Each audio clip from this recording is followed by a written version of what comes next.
selagi kita ada dunia ni, kita masih boleh ulang dan apa yang kita buat, boleh amal kebaikan yang kita buat, kita masih boleh tambah, boleh ulang, boleh pergiatkan. Kalau kita buat dosa, kita boleh hentikan, kita boleh taubat, ya. Tetapi sampai di akhirat nanti semuanya dah work is finished, apa mission is complete. Tak boleh apa, tak boleh lagi kita nak ulang balik apa yang telah kita lakukan dalam dunia ini, walaupun saja. Dan yang kedua dikatakan dengan wadi itu bermaksud esoknya, maksudnya hari yang Ahad, esok hari Isnin, lusa hari Selasa, ya. Jadi esok. Dan di sini apa yang kita perlu muhasabahkan adalah muhasabah ada dua perkara. Satu perkara yang lepas, perkara yang lepas kita muhasabah apa yang kita telah buat sepanjang satu tahun, apa yang telah kita capai sepanjang satu tahun. Adakah kita telah menghabiskan Quran, adakah kita telah menghabiskan agama, adakah kita telah sedekahkan barang yang kita suka pada orang. Sedekah contohan bukan barang yang kita tak suka, tapi sedekah barang yang kita suka, ya, bukan barang yang kita rasa simpan dalam amal kita dan tak pakai sedekah orang. Boleh juga, tak boleh. Tapi yang lebih bagus dalam Quran sebut sedekah apa yang kita suka, barulah kita ini akan diberikan makam yang lebih tinggi. Kalau sedekah barang kita dah terbuat atau barang yang kita tak pakai, tak ada. Ya, tak taklah sama dengan makam dengan orang yang sedekah barang yang dia sayang, ya. Dan apa yang telah kita lakukan dalam tempoh setahun, ya, bukan saya nak kata kita perlu muhasabah kerana nak sambut tahun 2011 atau tahun masih ini, dan kita juga perlu muhasabah setiap hari sebenarnya. Dan sebenarnya muhasabah ini adalah suatu tangga pertama daripada jalan-jalan. Dan tadi saya sebut muhasabah dulu. Pertama muhasabah perkara yang lepas, apa yang kita lakukan sebenarnya. Dan yang kedua kita muhasabah perkara yang kita akan buat daripada hari ini, esok dan sebagainya. Itu dua keadaan. Sebelum kita masuk ke kita muhasabah, betul ke apa buatnya? Adakah apa yang nak buat ini tepat? Islam suruh, syariat tak larang. Kita tanya dulu. Kalau kita jawab dengan jujur ikhlas, Tuhan tak bagi, kita tak buat. Ya, itu sebabnya kita diminta oleh Allah supaya kita ni berdoa kepada Allah agar kita diberikan cahaya Allah sebelum kita buat perkara, dan semasa kita buat perkara, dan selepas kita buat perkara.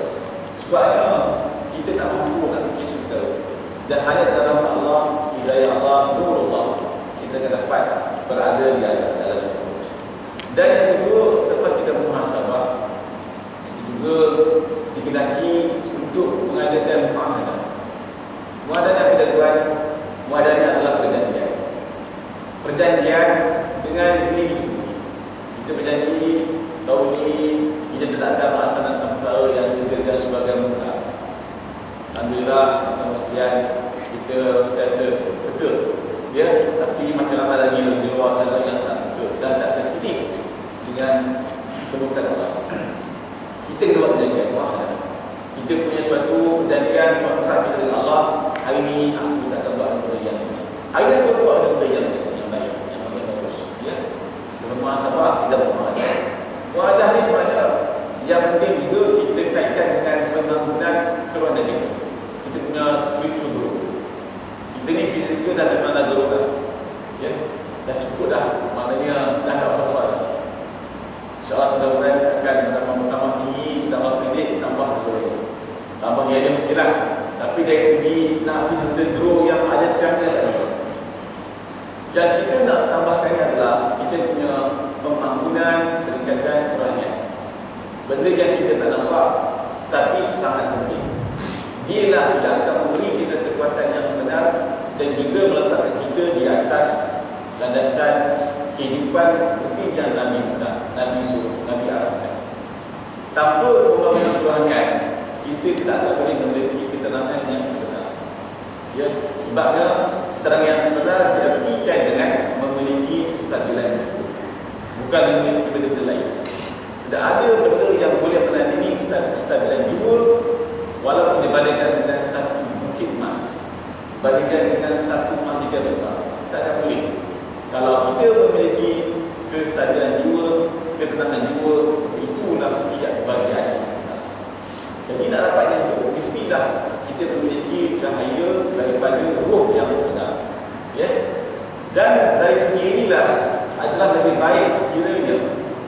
kita menjadikan spiritual growth ini ataupun pembangunan Quran ini sebagai salah satu misi hidup kita.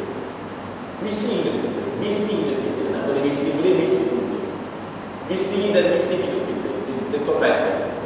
Kalau kita tidak menjadikan spiritual growth dari misi kita, kita akan anggap dia sebagai perkara yang berasingan, yang tak sama dengan misi hidup kita. Contohnya kalau orang berniaga, dia berniaga dia memanglah aim dia adalah untuk mencapai keuntungan. Tetapi kalau lah dia pergi berniaga, dia kata apa ini, aku berniaga ini untung tak untung tak apa, untung tak apa tak untung tak apa, maka misi yang lain. Akhirnya penghayatan pekerjaan tadi tidak akan sama sekiranya dia meletakkan hari ini aku mesti untung.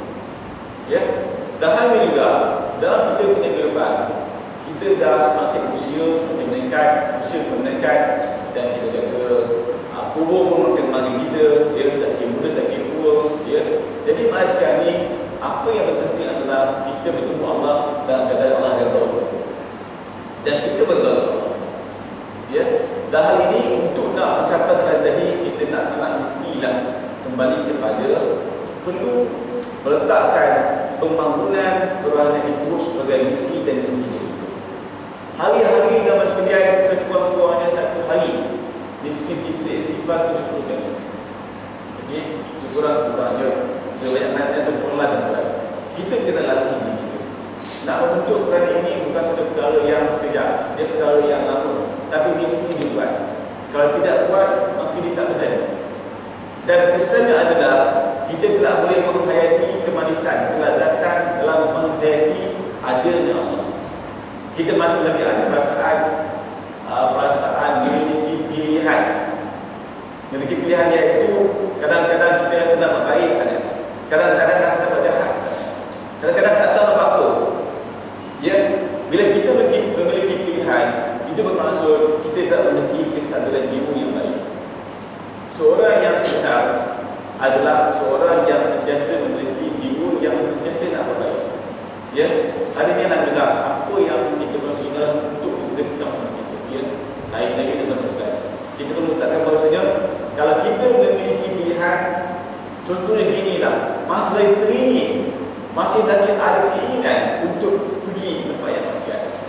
Kita telah termaksiat kepada maksiat, kita masih ada keinginan boleh nak pergi. Ya, kita masih ada keinginan pergi.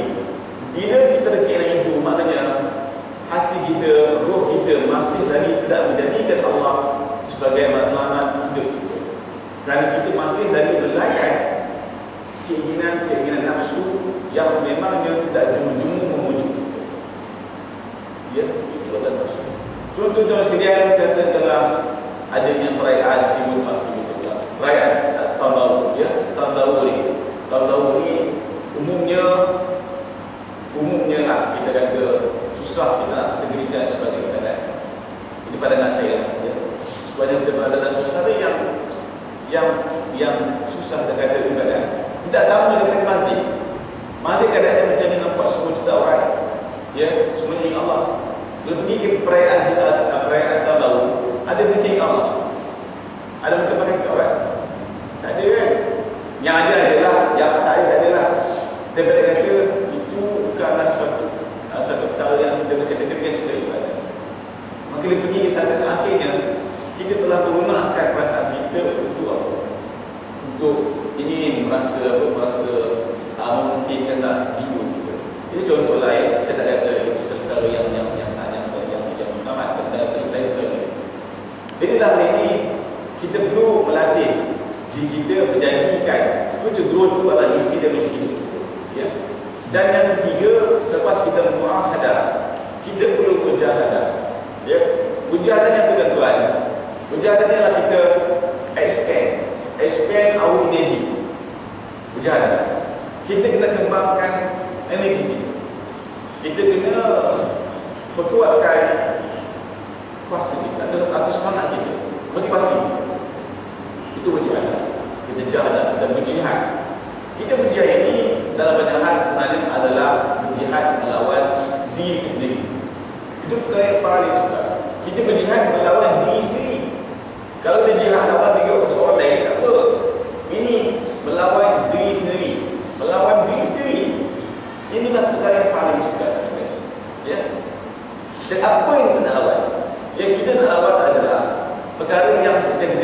sebagai ego. Ego yang ada pada diri kita. Dan ego ini datang daripada nafsu. Nafsu yang kita miliki, yang Allah berikan kepada kita. Kita ada nafsu dan kita kena gunakan dengan cara yang terbaik. Ya? Tetapi kadang-kadang nafsu ini telah mengelilingi kita. Dia lah yang memimpin roh tadi. Roh yang sebenarnya datang daripada Allah, roh yang bersifat suci tadi, akhirnya dinodai oleh nafsu.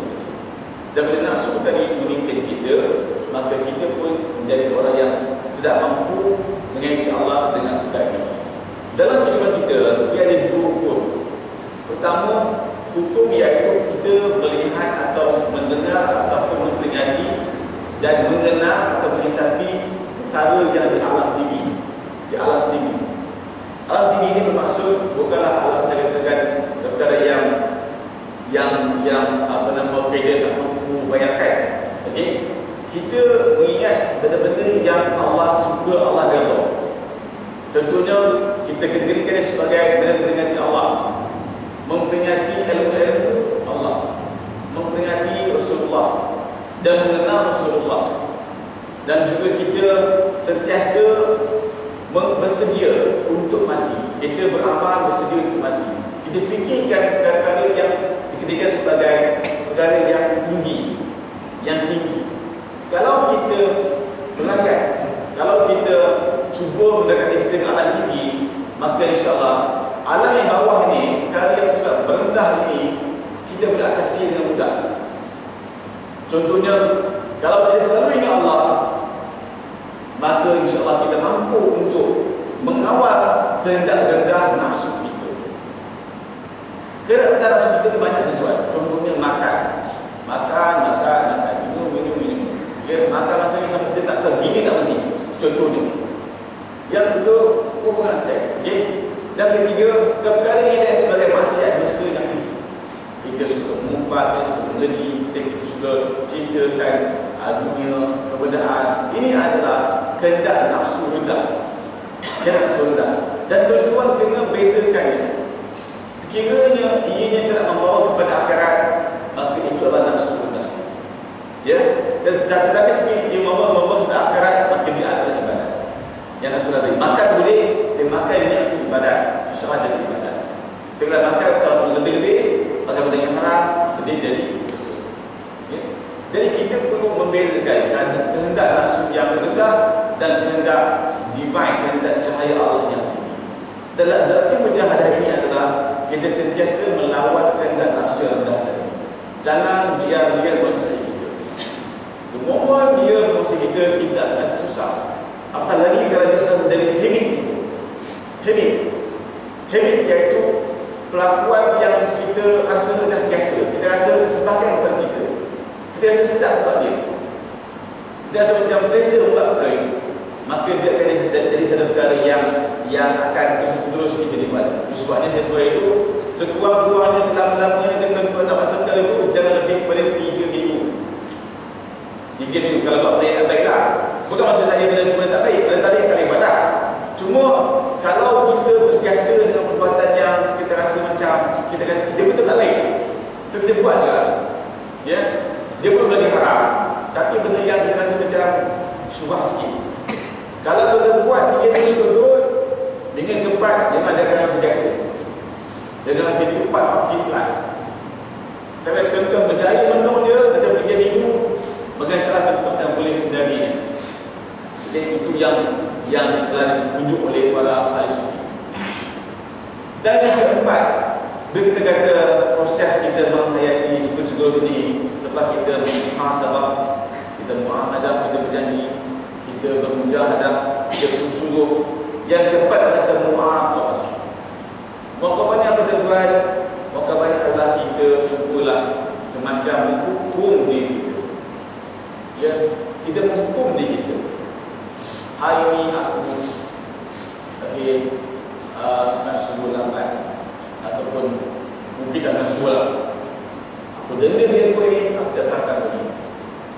Satu ajak mak, jom pergi ke restoran makan macam lain. Tahu tak hanya aku tak makan tadi. Okay? Kalau kau tanya kenapa, hari ini aku subuh lambat. Sebab tak tahu itulah, aku tak tahu. Tapi kita menghukum diri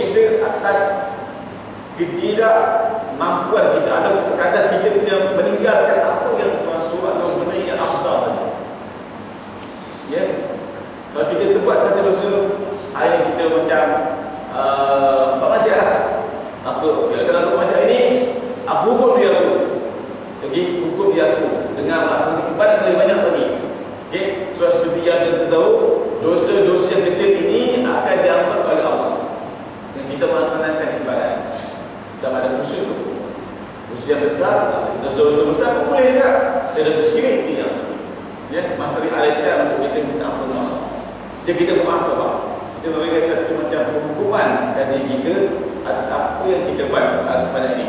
Terus Tuhan sebut wasari'u ila maghfiratin min rabbikum wa jannatin 'arduha as-samawati wal ardu uiddat lil muttaqin. Kamu segeralah rush kepada Allah punya keampunan. Kita kena segera menuju kepada Allah punya keampunan. Ya, dari Tuhan. Yang sebenarnya keampunan tadi atas syurga yang Allah sediakan ini adalah luas. Ya, lebih luas daripada langit dan bumi. Dan semuanya ini disediakan oleh orang yang beriman. Ya, Allah menyediakan syurga Allah ini. Ya, dan juga menyediakan keampunan tadi. Suatu keadaan yang sangat luas.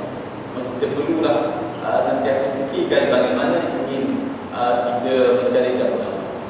Terus ini suatu perkara yang kita perlu ingat sentiasa, ya, dan perlu kita hayatinya. Dan seperti saya sebut tadi, seperti growth ini perkara yang dia perlukan kepada lama yang masa, bukan sekadar masa, ya.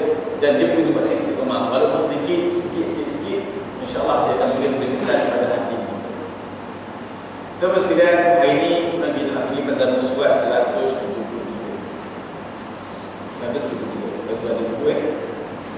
Kita masih lagi dalam tajuk yang besar, iaitu tajuk menjauhi dosa-dosa yang zahir.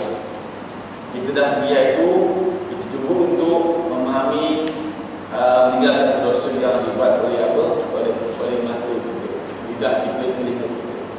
Hari ini Syekh Ustaz Al-Imami mengajak kita untuk memahami dosa zahir yang mungkin dibuat oleh perut kita. Kenapa syariat atau manasik haji itu salah satu daripadanya adalah melontar. Melontar itu dengan 7 biji. Dengan 7 biji, okey, batu. 7 biji batu ini tentu kita fahami, ianya perlulah dipahami dan dihati sebagai mewakili salah satu dosa yang dibuat daripada anggota zahir. Ya, kita ambil satu batu, kita niat ini adalah dosa mengumpat yang dibuat lalu dijatuh terbalik dari syaitan. Okey, habis itu lagi ia dosa yang kuat daripada lidah aku, daripada tinggal aku yang suka mendengar perkara yang maksiat, terbalik pada syaitan. Dan tujuh, jangan ambil tujuh sekali. Tujuh ini duduk bagi semua tu dibalik. Tak sah. Ambil satu. Okey. Dan sebenarnya kenapa ada 3 jamrah bukan satu? Sebabnya syaitan, iblis ini dia boleh boleh memujuk kita dengan 3 kali. First time dia datang, kita lawan dia. Kita lawan dia lari. Datang lagi kali kedua, kita lawan lagi, kita percaya mengalahkan dia. Dia lari. Datang lagi 3. Datang lagi 3, dia pujuk kita lagi. Tapi dia pujuk dengan cara yang berbeza-beza, tak sama. Dia sebab dia pandai. Kalau orang tu lulusan PhD, dia bawa orang yang PhD juga. Okey, untuk syaitan yang PhD juga, untuk lawan dengan dia, yang sama dengan dia. Kalau jadi askar, dia buat jadi askar juga, untuk lawan dengan manusia. Dan kalau ketiga, kita percaya mengalahkan dia, insya-Allah kita boleh lawan. Ya, tapi itu akan ada. Syaitan, iblis datang pada kita sekurang-kurangnya 3 kali, bukan sekali. Jangan sangka sekali kita berjaya, tidak. Dia akan datang lagi macam itu. Kacau dia. Itu sebabnya kita sangat-sangat disuruh istighfar hari. Sebab tempoh 1 jam, tempoh 24 jam ni, banyak dosa dia buat. Okey? Sebab syaitan dia ni, dia akan datang every second untuk bunuh kita, tak ada kita. Tak, kita boleh nafsu juga. Okey. Dan dari dunia, tuan-tuan sekalian, yang pergi ke Mekah setahun ada lebih kurang 2 juta orang lebih atau 3 juta orang lebih. Kita tahu tak, yang paling bantu dulu daripada 3 juta orang, seorang bagi 7 biji batu. Okey, itu bagi akal sebenarnya. Tempat kawah ataupun burang batu tadi sebenarnya akan penuh. Walaupun kecil 3 juta orang balik.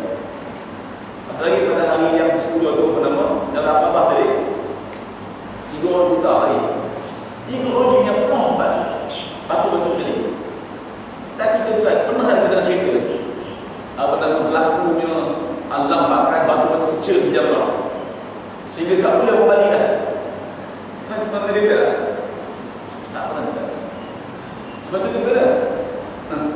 Batu tu sesiapa yang mendapat dimabur, batu tu akan pergi juga. Pergi juga. Hilang. Itu terbaik. Ada katanya batu tu pergi surga. Ya. Baik. Kembali balik hilang batu tu. Ini adalah ada dalam hadis. Ya. Sebuah tentang kehebatan pada pemberontakan Jabbar. Hilang batu. Kayak kita juga kali. Dari sikit. Okay? Jadi kita perlulah mengandaikan yang setiap Jabbar kita balik tadi, batu kita balik tadi mewakili satu dosa daripada anggota badan kita. Hari ini kita masuk dosa bahagian yang seterusnya, iaitu anggota perut. Perut pun berdosa. Perut pun berdosa. Mana ni? Okey. Dosa perut. Dosa mata kita boleh dengar tu lah. Dosa mata, dosa telinga, dosa hidung, dosa perut. Perut pun boleh berdosa. Tuan-tuan masih boleh ingat, kita di masa lagi, siapa yang akan menjawab apa benda yang kita buat, bukan mulut kita, tapi perut kita. Apa yang perut kita akan jawab? Ya betul, aku telah makan perkara. Ya, perut boleh berjaga. Dia boleh beritahu kita. Beritahu yang perut kita telah bermaksiat. Adapun perut itu, bagi yang 1, 2, 3, 4. Adapun perut itu, maka engkau peliharakan akan dia daripada makan yang haram dan yang syubhat. Betul. Yang haram dan syubhat kita kena jauh. Kita kena tinggal. Maka engkau sungguh-sungguh atas menuntut yang halal. Itu pula kena menuntut yang halal. Okey, kena sungguh-sungguh menuntut yang halal. Kerana sabda Nabi sallallahu alaihi wasallam, "Talabul halali fardhatun 'ala kulli muslim." Artinya, menuntut yang halal itu fardu atas setiap orang yang Islam. Okey, menuntut halal itu fardu. Okey, perkara yang dituntut, perkara yang sangat-sangat dituntut, bahkan boleh menjadi wajib menuntut yang halal tadi. Okey, itu sebabnya pekerjaan tadi adalah menjadi wajib kerana kita mahukan ada rezeki yang halal. Okey, dia tuntut kita orang lelaki khususnya bekerja dan mencari nafkah, mencari rezeki bagi keluarga kita. Kata Imam Ghazali rahimahullah taala, "Wal halal katsirun wa laysa 'alaika an tatayaqana bawat al-umur bal 'alaika an tahtarida mimma ta'lam annahu haram aw tadhunnu annahu haram dhanna yahsulu min 'alamatin najizatin maqrunan bil ma'ruf." Artinya, maka yang halal itu banyak dan tiada lazim atas orang teryakin pada batin suatu itu adalah halalnya, tetapi lazim atasmu bahawa engkau pelihara daripada barang yang engkau ketahui bahawa sebenarnya adalah ia haram, atau engkau sangka bahawa adalah ia haram dengan sangka yang hasil ia daripada alamat yang iaitu pada ketika itu yang berserta dengan hati. Dia bahasa Inggeris, tapi yang sebenarnya maksud ini, maksudnya kita ni bukan perlu sekadar tahu benda itu halal. Okey, banyak contoh kita nampak kita diberikan seperti maka kita berkata okey itu halal. Okey, kita juga kena juga melihat dan melakukan suatu lagi proses, iaitu memastikan betul-betul perkara ini tidak haram dan juga tidak syubhat. Ya, sebab kadang-kadang bila kita diberikan seperti contohnya katakanlah diberikan duit, datang seorang tu pak bagi duit kita. Duit tu memanglah halal, betul tak? Duit tu bukan bagi. Ya, duit tu duit. Tapi tak terhenti setakat itu. Kita kena melakukan suatu proses pemeriksaan. Cubalah hati dulu siapa yang baginya. Contohnya itu. Ya, siapa yang baginya? Dia bagi itu. Okey, judi kita bagi. Kita cek dulu. Kalau begitu diberi oleh orang tertentu yang kita gini tadi, kita boleh fikir balik dah macam kita. Takkan menjadi halal. Ini apa kerja dia ni? So kita boleh tanya balik. Itu proses dia. Okey, dalam hal ini. Dia benda yang haram, benda yang syubhat, kita boleh lihat balik tadi. Adapun yang yakin diketahui akan halal itu iaitu amat banyak. Dan setengah daripadanya itu harta yang diambil daripada kafir harbi. Orang kafir harbi Itu dia harta dia. Okay, kita bagi kafir yang kita boleh perangi. Kita boleh perangi. Okay, kita boleh berperang lagi. Ada juga berlaku keadaan yang tertentu, kita boleh perangi. Okay, tuan-tuan puan lihatlah dalam konteks Malaysia kat sini. Ulama sepakat bahawasanya orang berislam dengan sini bukan kafir. Okay, kita tak boleh kata dia lah. Tak boleh pergi kat lalu kat taman dia ataupun lalu kat ladang dia, ada pokok mengkelam, ada pula pokok-pokok tak masak. Kita berani lah sebab kita kata dekat hari orang kafir tapi ada pula dia. Tak ini. Dia macam tak ini. Okay, dia tak boleh pergi dengan hari. Jangan khusus ada lah, tapi ada umumnya kita nak kata orang Islam Malaysia adalah kafir. Okey, yang diambil daripada kafir harbi, barang apa jalan yang dapat kau ambil daripadanya, maka iaitu halal. Jadi kalau kita ambil kafir harbi maka halal. Tetapi jika ada sesuatu yang diambil daripada kafir harbi itu dengan perang daripada raja, maka iaitu tiada halal, melainkan kemudian daripada dikeluarkan akan kumus. Terlebih sekalian, saya pun tak nak clear lagi tentang konsep dari raja ni. Sebab saya pernah cuba tengok buku saya mesti tak clear lagi. Mungkin akan datang pada saya berkatakan tentang konsep mengambil daripada raja, dia perang daripada raja, dan ada kategori kumus pula. Jadi saya masih tak clear lagi sama ada benda ini dibahaskan dalam konteks ijma' ulama ataupun dalam konteks pandangan-pandangan tertentu saja. Kita pergi adalah ayat seterusnya. Dan lagi halal barang yang dapat daripada berburuan. Okay, ini barang halal. Kita dapat berburuan dan yang dapat daripada mengambil kayu di hutan. Okey, ini pun okey. Dan yang diambil daripada ini daripada saya tak betul lah, biasa kain-kain. Okey. Ya, kalau kita melihat situ. Dan harta yang dapat daripada usaha, dan harta yang dapat daripada berniaga, dan harta yang dapat daripada berbendang, okay? Dan bertanam tanaman, dan harta yang dapat daripada zakat dan sedekah dan hadiah, dan harta pemberian orang dan barang sebagainya. Okay, ini kategori yang ada sebagai kategori halal. Maknanya rezeki yang kita dapat daripada kita melaksanakan usaha tanah, kita kita berbendang, daripada kita berpejabat, okey, kita bekerja di pejabat dan seumpamanya, itu adalah rezeki yang halal. Adapun yang yakin diketahui akan haramnya, maka iaitu nyata seperti dari babi. Balik-balik kebak tau. Kebak. Ini dari babi. Okey. Ini tuan-tuan baca dulu tu. Daging bak, ada daging bak. Bagi kebak ke? Ini benda-benda haram. Daging babi dan anjing dan sekedar binatang yang haram, dan bangkai, dan harta yang dapat daripada mencuri dan merampas dan barang sebagainya, dan harta riba dan arak dan harganya dan barang sebagainya. Ini semua adalah barang-barang yang haram. Okey, terus kemudian persoalan yang paling besar sekali yang kita mungkin sekali adalah riba. Okey, riba ini datang daripada keadaan yang mana kita mengenal pinjaman daripada bank, maka adalah dikenakan charge. Okey, charge yang datang daripada bank. Okey, terus kemudian kita perlu mengisahkan kita. Maknanya kalau kita mampu, kalau kita rasa-rasa nak lebih yakin, lebih selamat, kita ambil dari sumber yang lebih selamat lah, yang lebih jelas keadaan. Walaupun orang ketiga juga bank Islam pun tak tentu lebih halal. Ya, ada orang ketiga kan. Tapi sebaik-baiknya kita rasa bank Islam tu lebih halal lah pada yang lain. Okey, lebih halal pada yang lain. Ya, kalau bank-bank ni Allah halal. Cuma sekarang kita ada juga semua bank, habis semua bank di Malaysia ni ada dia punya halal. Melainkan Citibank dia ada secatat mana? Okey, eksekusi tak? Bank-bank dah ada, public dah ada, ada balik ni. Saya dipahamkan sekali staff daripada bank Islam ada juga yang bank Islam. Okey, bahkan dia punya bahkan penjawatan, bahkan nama human resource manager ni adalah bank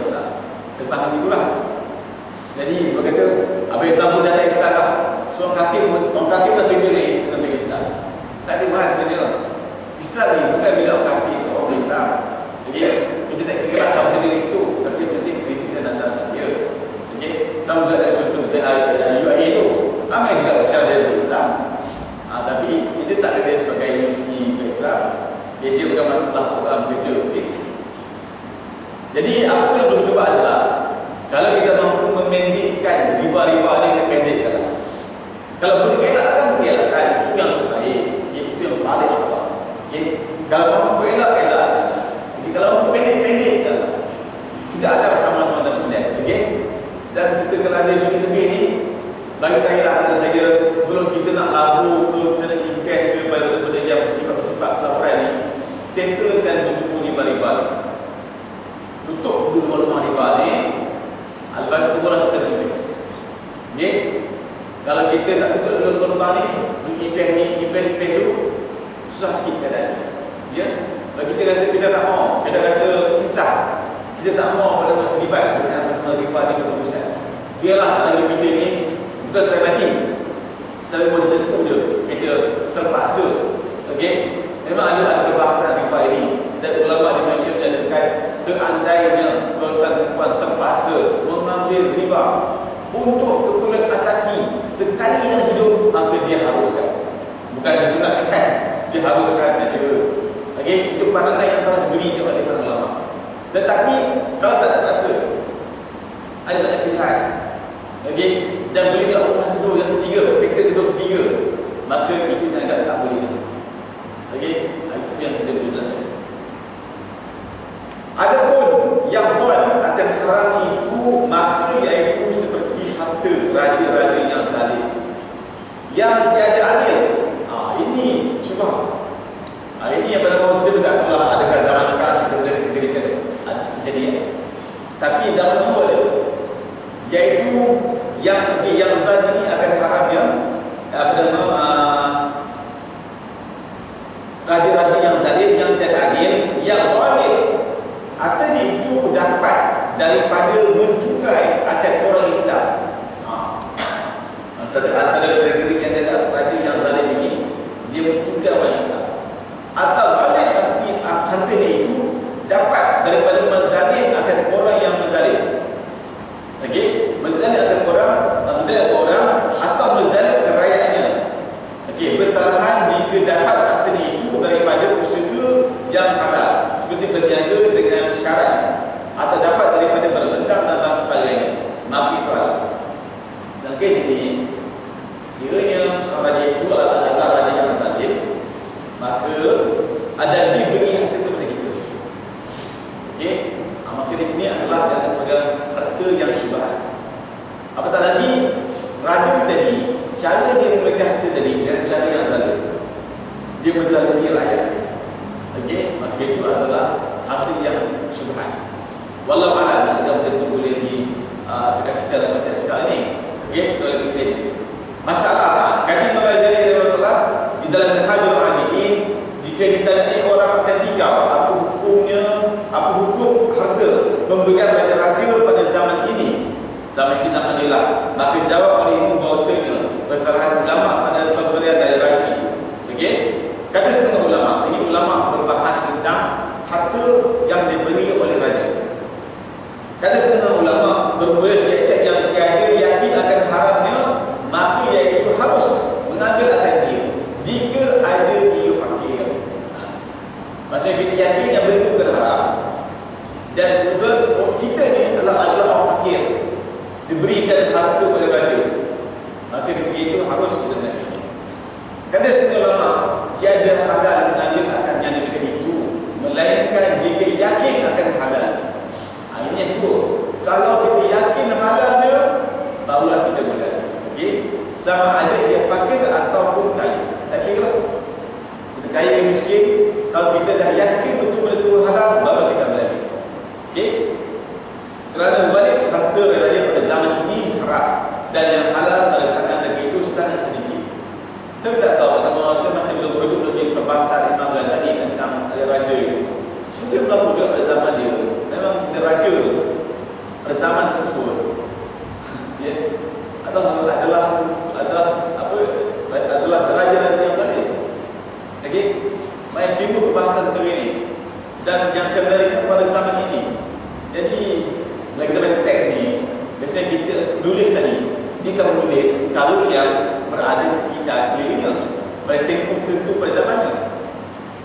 Kita akan tulis benda-benda yang dia benda yang lain pada zaman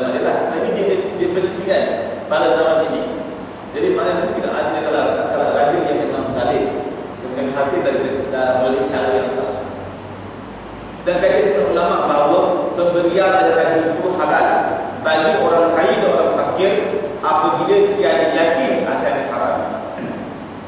Dan hanya seni dosa itu atas orang-orang yang memberi pula. Yang akhir ini dipertamakan oleh Syekh Al-Alim Al-Alamah Al-Amilu bi'ilmihi Maulana Syekh Muhammad bin Sulaiman Al-Karbi Al-Madani Al-Mufti Madinah Munawwarah. Ini benar-benar itulah ya. Dan dari Imam Ghazali rahimahullah, jika ditanya orang akan kita, apa engkau kata pada pemberian orang, jadi saya tak tahu. Tok Imam boleh tak pastikan Ustaz kan? Pakani apa? Ha? Saya tak boleh nak baca. Ha? Pekan. Saya pun macam tu saya faham pekan tak? Ha? Pakani, saya tahu. Ada tak kata Melayu yang pakani ada makna lain selain pekan? Ini bukan pakai faham ni. Okey. Pakani. Dan kata Imam Ghazali, jika ditanya orang akan kita, apa engkau kata pada pemberian orang bukan? Tahu baca tu. Dan lainnya, adakah lazim menolakkan akan dia dan memeriksa daripadanya, atau tiada lazim? Maka jawab olehmu bahawasanya apabila ada pada zahir manusia itu soleh, maka tiada apa menerima akan pemberiannya dan sedekahnya. Dan tiada lazim memeriksa akan dia. Kerana memeriksa akan yang demikian itu membawa kepada jahat sangka kepada orang Islam, maka iaitu tertekak pada syarak.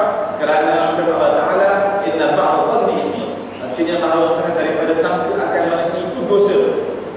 Dia kata nak baca bukan bagaimana? Memandang. Okey, saya akan cakap lah. Okey, pakar-pakarnya. Cuma anda ini lah, sekiranya kita diberikan oleh orang Muslim sesebarang. Nah, ambil ni, saya sedekahkan orang lembu. Ya, lembu saya tu. Zaman-zaman dulu lah lembu saya tu. Sekarang juga lembu saya tu. Lembu dia kata bila berak. Lembu tidak. Mana? Itu besar banyak kan. Dia jangan sangka yang seekor tu dari berkaya, boleh berkaya juga. Okey. Jadi dengan seekor tadi, tengok satu lagi dia. Yang bagi dia orang ni, memang kita tahu orang baik. Ketika itu kita janganlah ni Mat, kau lembu ni kau ambil ada mana kau curi ke? Tanya dia tu. Jangan tanyalah. Nasihatkan jangan tanya. Terima je lah. Sebab kita dah tahu dah, memang Allah betul dia ni, memang ini Pak ni baik, memang apa ni baik, tuan ni baik. Okey, dia harus orang soleh. Amin. Okey, dia bagi kami dia. Terima kasih tuan, mari saya pertama lembu situ ni. Saya syukur kepada Allah dan sebab tuan. Ada cara dia. Sekini dia orang soleh. Okey. Syarat. Ketahui ilmu bahawa hukum syarat itu terbagi atas dua bagi. Ini syok ni. Hukum syarat terbagi dua bagi. Pertama, hukum jawaz. Yang harus. Kita pada hukum ni haram, harus, sunat, makruh, okey. Ini sajalah.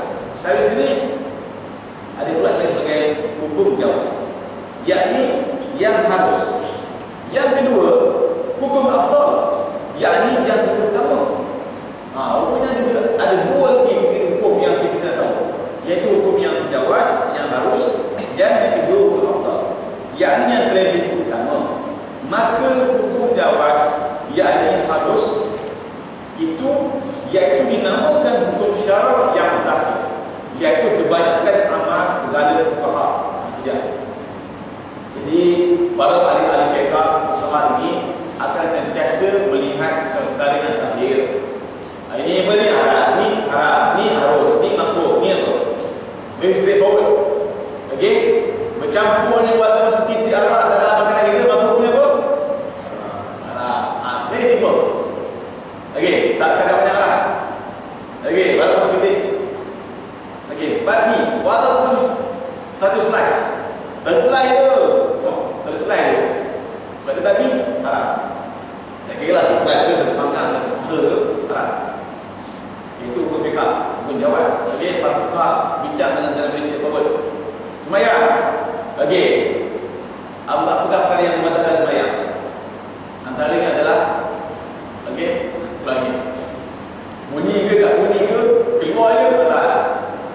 Kita tanya bunyi tadi.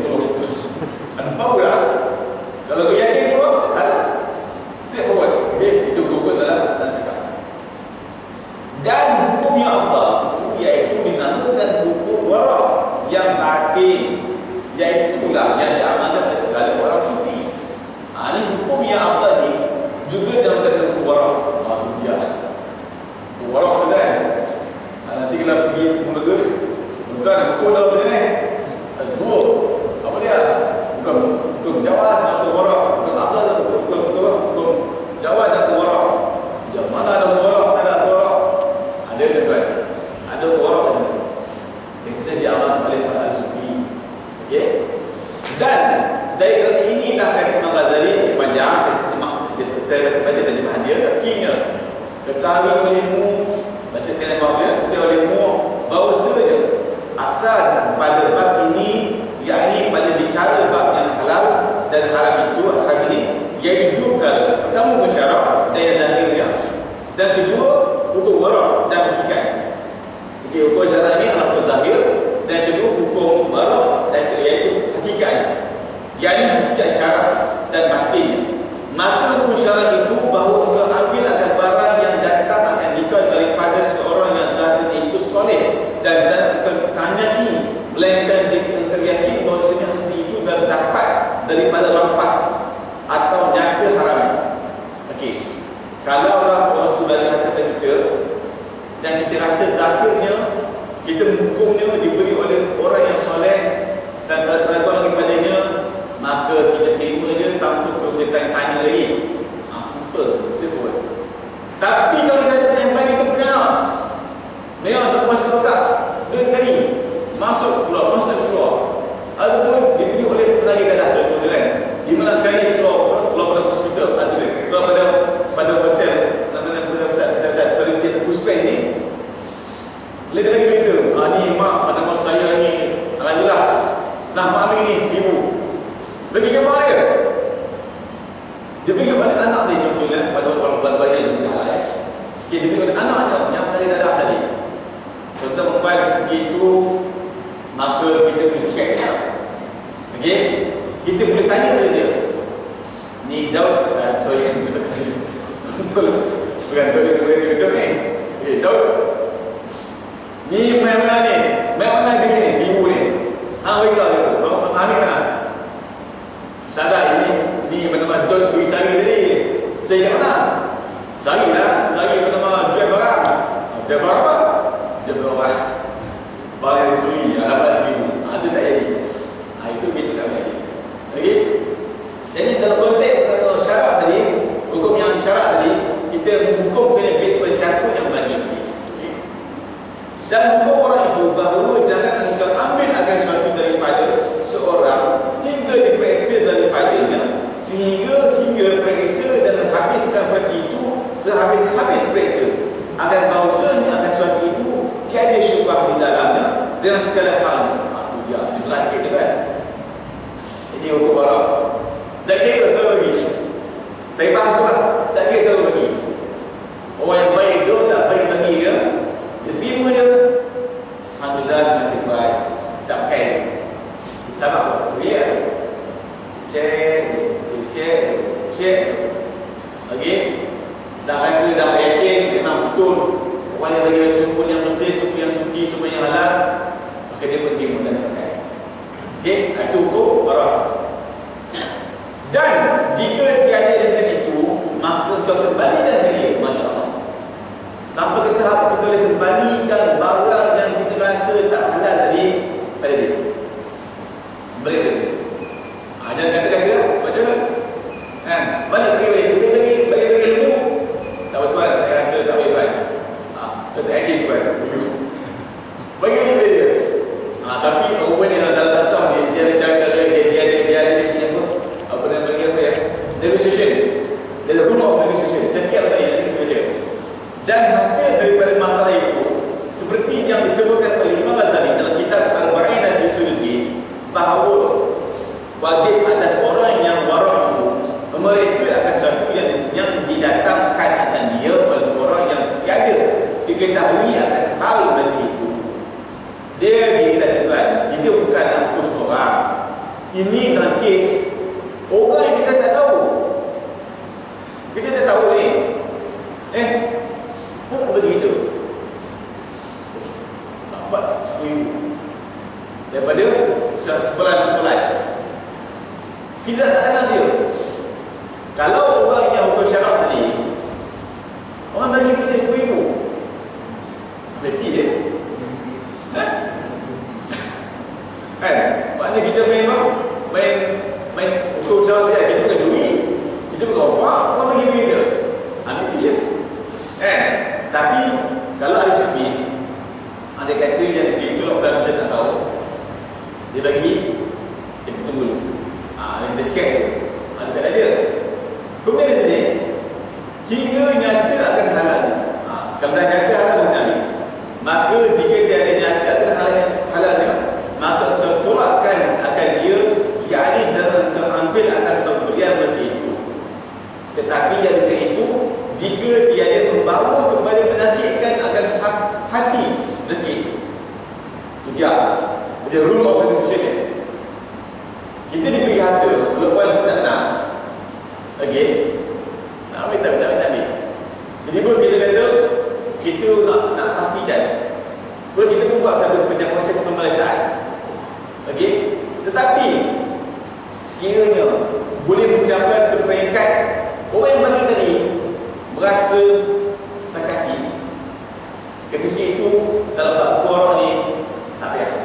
Maksudnya tak boleh buat yang kita kenal benda tu. Jangan sampai tuan ni belum kali buat, saya tak percaya tuan ni. Tuan ni belum tak baik sangat, tuan miskin ke? Dia kita punya harta macam mana ni? Tanya dia betul-betul. Kau ni dah memang dulu memang miskin, rezeki Tuhan kan, dia pun dia dapat kaya kan, dia dapat dia kaya, dia bagi orang kata. Kita tanya jauh-jauh, zakat hati dia dah tertulis, menyesal bagi pada Muhammad. Okey, aku niatkan bagi dia tolong dia, jadi bertanya macam-macam. Ketika itu dalam hal ni kita tak boleh, kita kena ambil. So nak check ni bukan ada cara dia, kena ada skill dia, bukan main ikut-ikut je. Maka iaitu tiada membawa kepada menyakitkan akan hati bagi itu. Maka itu tiada harus untuk periksa kerana menyakitkan akan hati seorang itu haram. Itu dia. Itulah pula. Dan demikian lagi jika engkau tanyakan kepada orang-orang lain tentang benda itu, maka jika didengar oleh benda itu, nescaya jadi bertambah sakit hati mungkin. Dan benda itu haram pula. Dan demikian lagi jika engkau tolakkan akan pemberian benda itu dengan tiada engkau periksa akan dia, nescaya jadi sakit hati begitu, akan membawa kepada liar hatinya. Liar hati begitu, dan yang itu haram pula. Maka tiada jalan engkau pada menolakkan yang itu, melainkan dengan lemah lembut. Maka jika tiada dapat tertolakkan akan yang itu, melainkan dengan menyakiti akan bagi itu, maka jangan engkau tolakkan akan pemberian begitu. Dan lazim engkau ambil akan pemberian begitu, serta halal untuk makan akan pemberian kerana menyukakan hati orang muslim itu dan memeliharakan akan kesakitan. Begitu lebih baik bagi orang yang wara' itu daripada meninggalkan akan mengambil yang itu. Dia panjangnya cerita. Rule of decision. Okey.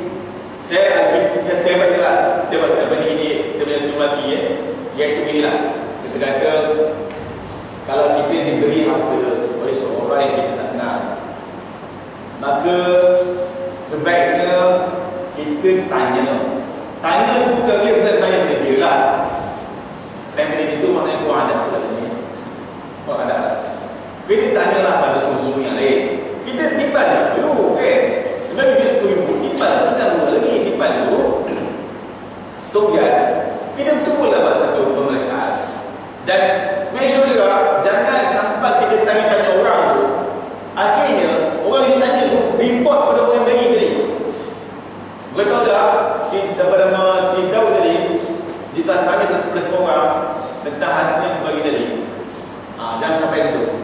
Kalau seorang macam itu, sehingga menyebabkan orang yang beri tadi sakit hati, teguris hati, rasa hati, makan hati, maka kita pula dosa. Kita yang terima itu dosa pula. Kerana telah melukakan hati seorang saudara Muslim mukmin kita. Okey. Sekiranya kita nak tanya pun, tanyalah dengan keadaan yang lebih selamat, lebih lemah lembut dan lebih halus caranya, lebih berstrategi lah. Okey. Tak mampu buat. Kita dah tak ada sumber dah. Nak cek-cek kita tak ada dah. Tahu tak Allah ambil dia guna. Guna dia. Macam kita tanya banyak.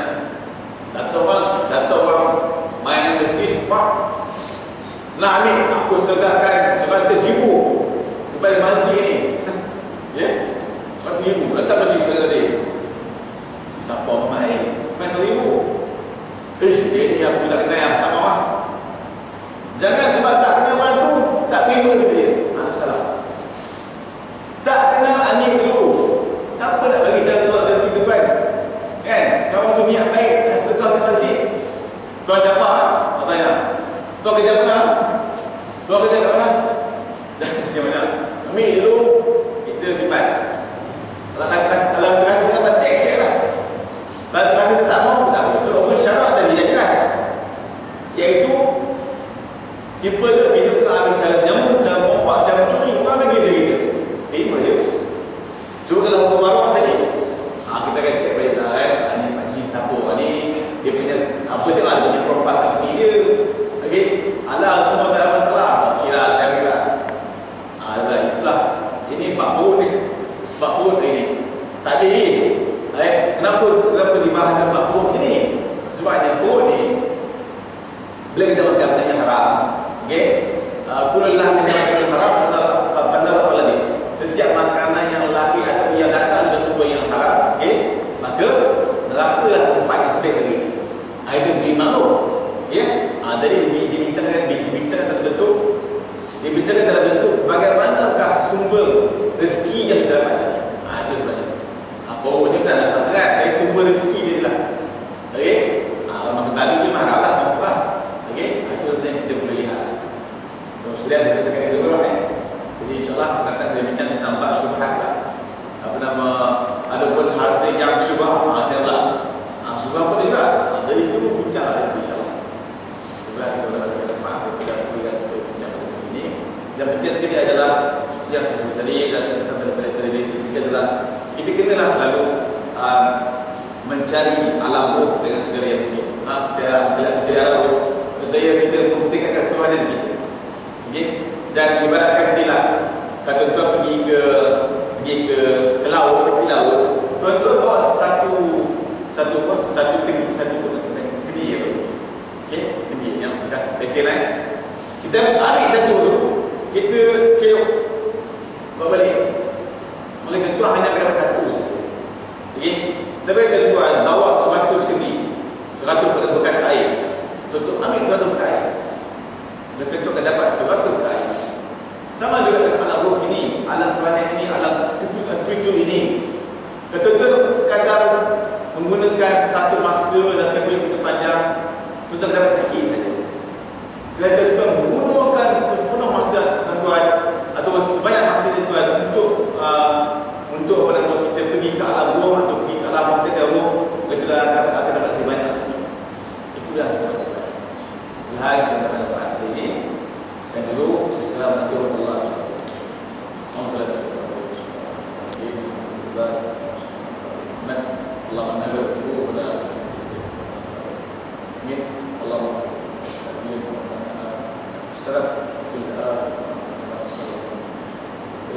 Alhamdulillah.